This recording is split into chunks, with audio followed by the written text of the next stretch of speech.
something not nearly as impressive. And the box office, we got the box office to prove it. Serenity, Stephen Knight's newest film. Yeah, bizarre film. We'll get into that in a minute. But I mean, this was a film. It's starring Matthew McConaughey.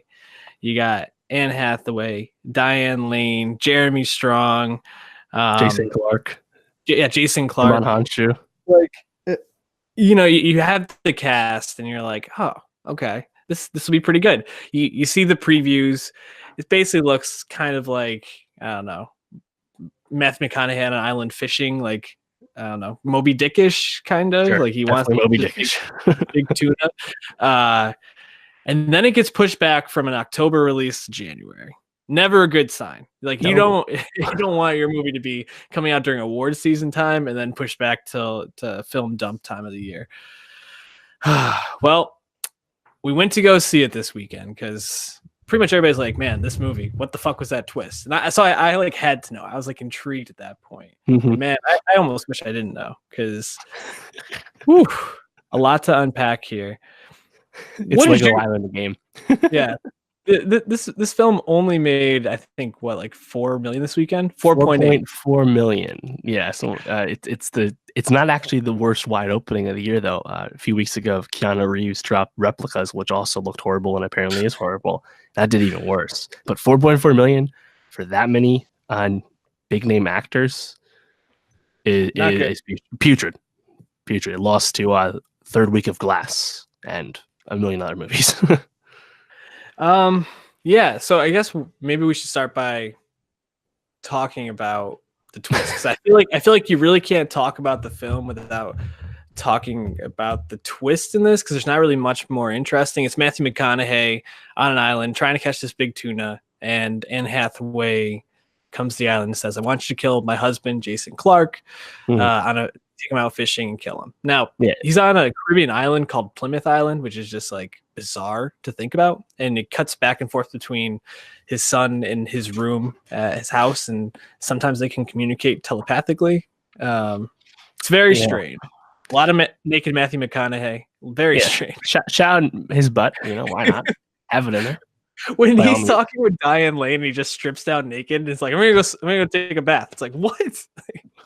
Yeah, and that was when I first raised an eyebrow, because like the camera, the way they film him doing this swan dive ass naked off this big cliff, and I'm like, wait a minute, what's going on here? Yeah. Because at first I was like, all right, this conceit's fine. It's the one we got in the trailer. Fisherman Island is gonna try and kill Jason Clarke. Okay, fine. Okay, I'll watch these actors do that. Whatever. The problem is, it quickly changes, and it's not actually about that at all. But you have not a sense in the world when you watch the trailer that's what the movie is. So when the movie has this poor dialogue and it's just this like in left field, it just doesn't work, and it pisses off the audience, which is why I got a D+ cinema score. Yeah, it's actually funny because I was thinking about the way that they shot him walking to the cliff in that scene where he strips down naked, and it's very like jilted, which I guess makes sense for the twist of it, being a video game that the son is using as a way to deal with living in a domestically violent household where his stepfather, Jason Clarke, is abusive towards his mother and towards him. And he makes this video game where his dad, his biological father, Matthew McConaughey, Baker Dill,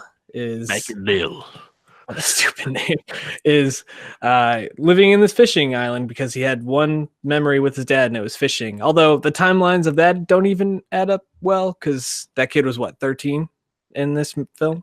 Don't think too hard, man. There's too many holes. There's too many holes in this. It's a weird twist, and it really raises a lot of questions as you look at everything in retrospect. Sex scenes between his dad and his mom, sex scenes with this random woman on the island, playing Chase the cat across the island. How the hell does Jeremy Strong's character even make sense in this world? Like, is he just a person in the game? Like, none of it makes sense. He's an NPC, like they all are, I guess. I don't know. It was just so bizarre, and I remember like when they finally like put the cards on the table and Strong like opens up the briefcase and explains it all. He's like, I'm the rules. I remember like thinking to myself, I was like, what? Yeah. No, like what? Why are you doing this? It's like the more it happened, I'm like, no, we don't. I don't like watching McConaughey just like roll around and be like, I'm gonna break. Like he's like, can't get out of bed till 5 a.m. and he can't Yeah. roll through the red light. I'm like, God, it's like, I Yeah. already know how this ends now. It's so lame. And meanwhile, I think the dialogue's poor. It's pretty bad. But then, like, because of that, McConaughey is giving like one of those like pre-McConaissance, like, I'm gonna chew the scenery performance. But even when there's other characters in the scene with me, I'm still gonna chew the scenery and not give them anything, you know.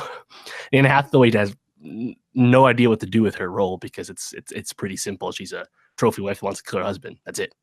Nothing to it. I thought Jason Clarke looked like he was having the most fun time because he was being a total dick and being as obnoxious, and at least like he was having a laugh. But God, it's rough, and it's funny because I saw a lot of the, like you said, a lot of the reaction, like, what the fuck is this? Early contender for what the fuck movie, blah blah blah. I was like, really? I thought it was just gonna be a bad movie about the fishing. What are you talking about? Is it a twist? No one thought there was a twist in this. Literally, everyone who watched the trailer, no one thought there was a twist. Why did there need to be a twist? It's such like it's like high concept. Man in video game must break game, but like, do we really need to do this? Like, I don't know. It's something, man. It's some Truman Show bastard. Yeah, we didn't need to do this. We did it anyway. Man, I think what you said actually rings so true is that this is just so lame of a twist. And Julianne afterwards, I saw with my girlfriend. She's like, "Yeah, well, maybe the dialogue was that bad because it was just in a like 13-year-old kid's head." And I was like, "That's a really bad thing to do with a movie. Is to just be like, we're gonna make the dialogue bad just because it's gonna fit this narrative that's stupid in the first place." Like that. Yeah, now that's funny because that makes meta sense. Right. But is bad movie making. Right. Therefore, you can't do it. Yeah.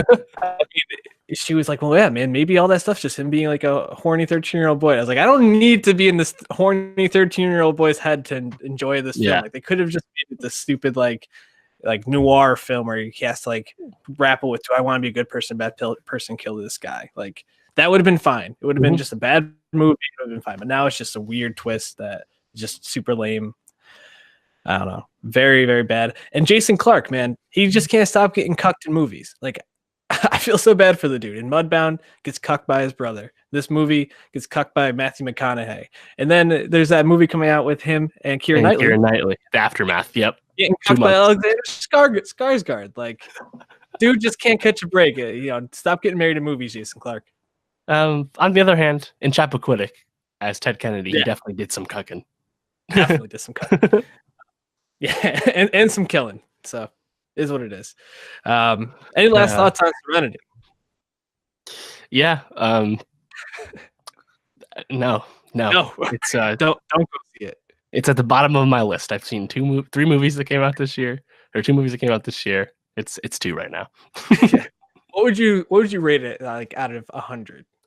On Letterboxd, I gave it a 1.5 out of 5.